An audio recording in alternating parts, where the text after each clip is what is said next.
Good morning, students. This is Anup Srivastav.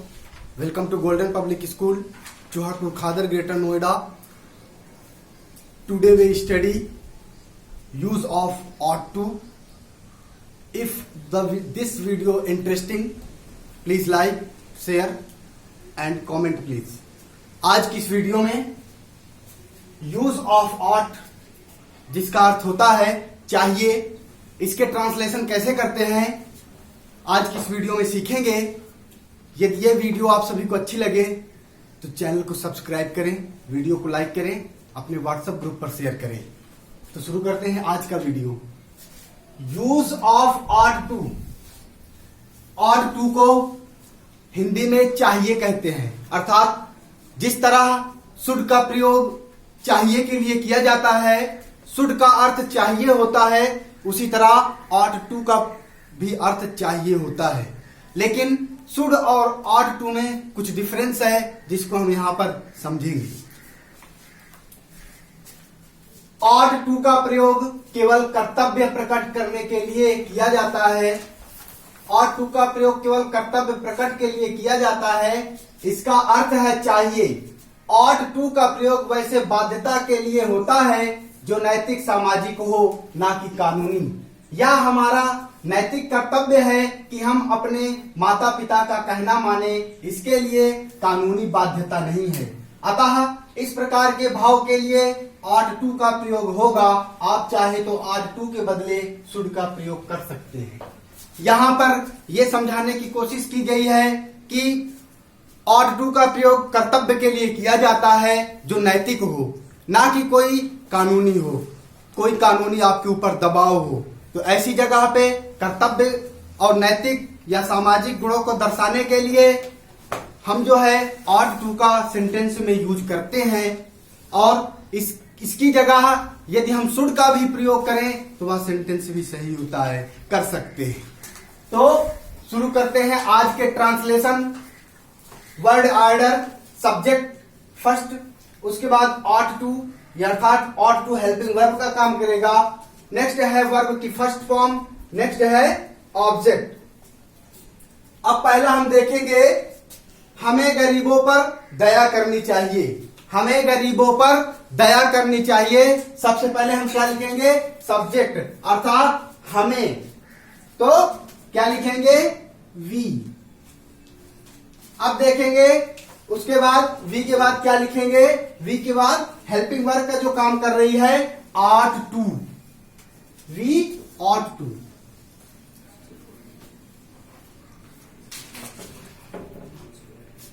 We ought to अर्थात हमने subject ले लिया, हेल्पिंग वर्ब ले ली। अब जो है बारी है वर्ब की। वर्ब क्या है? दया करना। क्या है? दया करना। और दया करने क्या होती है? पीटी होती है।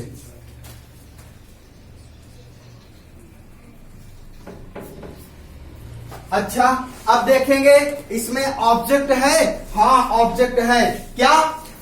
गरीबों। गरीबों पर ऑब्जेक्ट है, इसलिए गरीबों की क्या लिखेंगे? पुअर्स।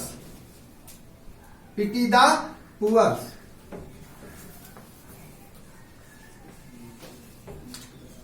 सेंटेंस बना, हमें गरीबों पर दया करनी चाहिए। We ought to pity the poor। We ought to pity the poor। English speaking में भी इसका बहुत ज्यादा से ज्यादा यूज होता है। शुड का भी यूज इंग्लिश स्पीकिंग में होता है, और इंग्लिश स्पीकिंग में ought to का भी प्रयोग बहुत ज्यादा अधिक होता है। अर्थात ought to का भी प्रयोग अधिक से अधिक जो है इंग्लिश स्पीकिंग में किया जाता है। इस तरह से हमने पहला सेंटेंस बना दिया, हमें गरीबों पर दया करनी चाहिए। ये हमारा एक नैतिक कर्तव्य है, हमारा एक सामाजिक कर्तव्य है, ना कि जो है कोई आपके ऊपर बिल्कुल से प्रेशर ही दे दिया गया है। इसलिए यहां पर ought to का यूज किया गया है। दूसरा सेंटेंस है हमें अपने अध्यापकों का सम्मान करना चाहिए। हमें अपने अध्यापकों का सम्मान करना चाहिए। तो word according to word order सबसे पहले हम क्या लिखेंगे? सब्जेक्ट। सब्जेक्ट क्या है? वी। अब इसमें ध्यान देंगे, सब्जेक्ट के बाद हमें क्या लिखना है? Helping verb. हेल्पिंग वर्ब क्या हम सीख रहे हैं, किस चीज का यूज सीख रहे हैं, ऑड टू का। तो we odd to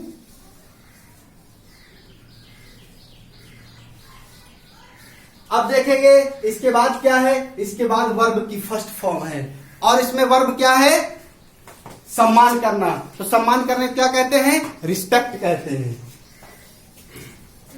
respect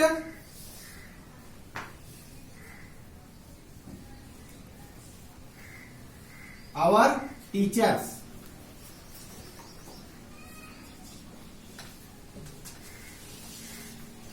sentence निकल के आया, हमें अपने अध्यापकों का सम्मान करना चाहिए। We are to respect our teachers. यदि आपको यहां पर ना समझ में आ रहा हो तो मैं नीचे लिख दे रहा हूं।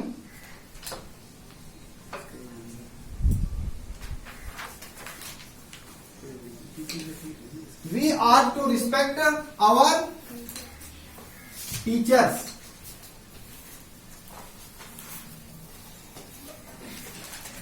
तो इस तरह करके हमारा दूसरा ट्रांसलेशन भी बन गया। हमें अपने अध्यापकों का सम्मान करना चाहिए। ऑब्जेक्ट भी हमें ध्यान पे रखना है कि क्या इस सेंटेंस में ऑब्जेक्ट है, हाँ यदि है तो उसको लास्ट में लिखना है। हमें अपने अध्यापकों का सम्मान करना चाहिए। We are to respect our teacher. इस तरह से हमने जो है दो ट्रांसलेशन सीख लिए। तीसरा है, हमें अपने देश से प्यार करना चाहिए। हमें अपने देश से प्यार करना चाहिए। तो इसमें सबसे पहले क्या लिखेंगे, सब्जेक्ट लिखेंगे।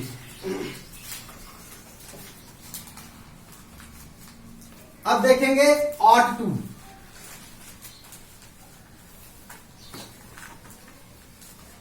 फिर क्या है, वर्ब की फर्स्ट फॉर्म। वर्ब क्या है, प्यार करना। प्यार करने को क्या कहते हैं, लव।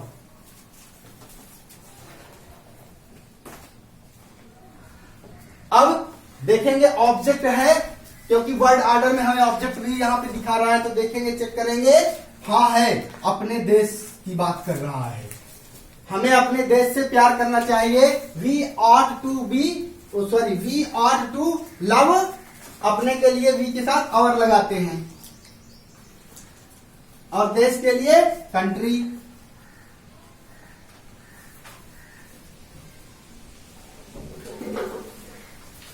हमें अपने देश से प्यार करना चाहिए। We ought to love our country.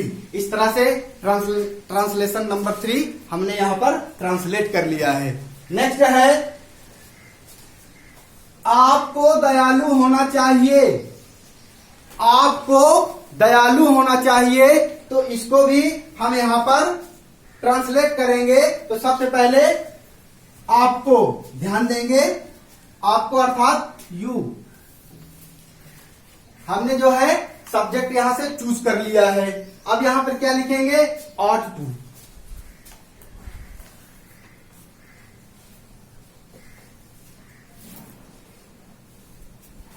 अब आपको दयालु होना चाहिए। You ought to. अब होना चाहिए, होने के लिए क्या कहते हैं, बी कहते हैं। क्या कहते हैं, be. We ought to be. और अब देखेंगे ऑब्जेक्ट लास्ट में है, और ऑब्जेक्ट का काम क्या कर रहा है, दयालु। आपको दयालु होना चाहिए। You ought to be kind. इस तरह से ट्रांसलेट हमने चौथे सेंटेंस को भी, अर्थात हिंदी के इस वाक्य को भी हमने ट्रांसलेट कर लिया। We are to be kind. आपको दयालु होना चाहिए। You are to be kind. आपको दयालु होना चाहिए। You are to be kind. Last sentence है, बहुत ही फेमस सेंटेंस मैंने यहां पर लिया है। आपको अपने बड़ों का कहना मानना चाहिए।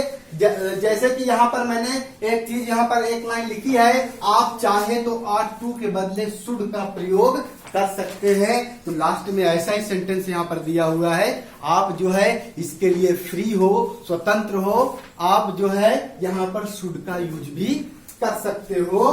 तो आपको अपने बड़ों का कहना मानना चाहिए। तो सबसे पहले सब्जेक्ट क्या है, यू।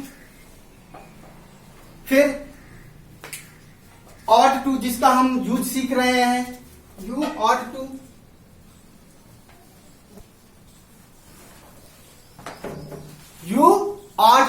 अर्थात हमने सब्जेक्ट लिख दिया, हेल्पिंग वर्ब भी, अर्थात जिसका यूज सीख रहे हैं वो भी इसमें हमने यूज कर लिया।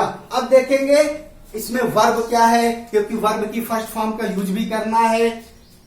बड़ों का कहना मानना चाहिए। अरे कहना मानने का तो क्या कहते हैं, ओबे। ओबे का मतलब क्या होता है, कहना मानना, आज्ञा मानना। तो यू ऑट टू ओबे। अब यहां पर चेक करेंगे क्या यहां ऑब्जेक्ट है, क्या यहां पर लास्ट वाले सेंटेंस में ऑब्जेक्ट है। हाँ, आपको अपने बड़ों का है ना, तो अब यू के साथ अपने बड़ों के लिए क्या लगाते हैं, अपने के लिए क्या लगाते हैं, योर लगाते हैं। और बड़ों के लिए क्या लगाते हैं, एल्डर्स।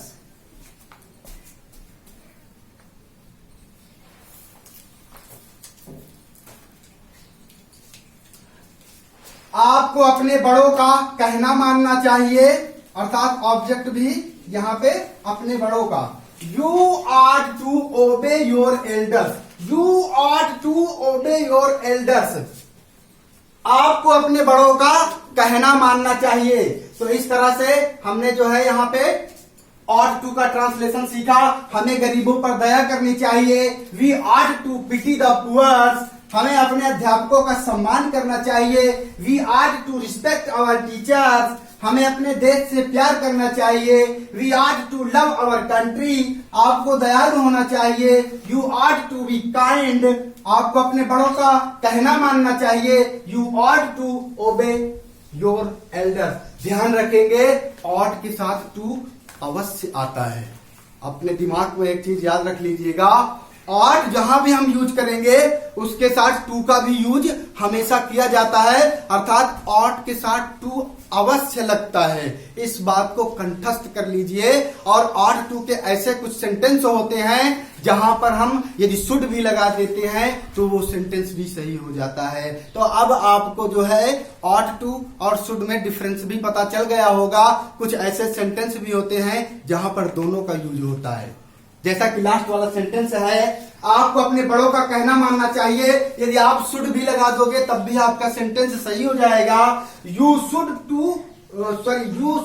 ओबे योर एल्डर्स। फिर टू नहीं लगेगा, यू शुड ओबे योर एल्डर्स। आपको अपने बड़ों का कहना मानना चाहिए। यदि हम ऑट का प्रयोग कर रहे हैं तो टू का प्रयोग जरूर करेंगे। तो इस तरह से हमने जो है कुछ हिंदी के अनुवाद हमने ट्रांसलेट किए इंग्लिश में। हमने यूज ऑफ ऑट टू को इस वीडियो में सीखा, ट्रांसलेट किया। यदि ये वीडियो आप सभी बच्चों को अच्छी लगे तो चैनल को सब्सक्राइब करें, वीडियो को लाइक करें। और इससे भी अच्छी वीडियो हमने अपने डिस्क्रिप्शन बॉक्स में डाल रखी है अपने यूट्यूब चैनल पर। वहां पर जाके आप जो है जो भी सीखना है आपको इंग्लिश में, हिंदी में, या हम जो है अपने 2 यूट्यूब चैनल चलाते हैं, आपको कुछ भी सीखना है, आपको मान लो जो है मैथ के अलजेब्रिक एक्सप्रेशन सीखने हैं तो वहां पे जो है गोल्डन पब्लिक स्कूल डाल के जो भी आपको सीखना है, जैसे आपको जो है इंडेफिनिट प्रेजेंट इंडेफिनिट टेंस सीखना है तो present indefinite tense by Anoop Srivastava डाल के आप जो है उसका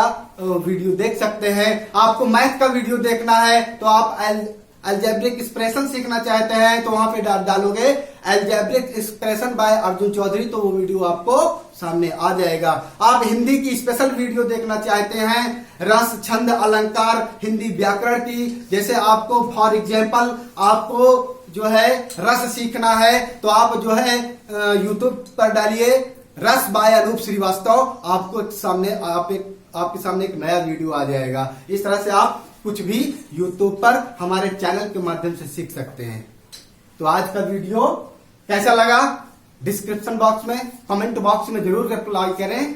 तो आज का वीडियो यहीं पर समाप्त करते हैं। Thank you.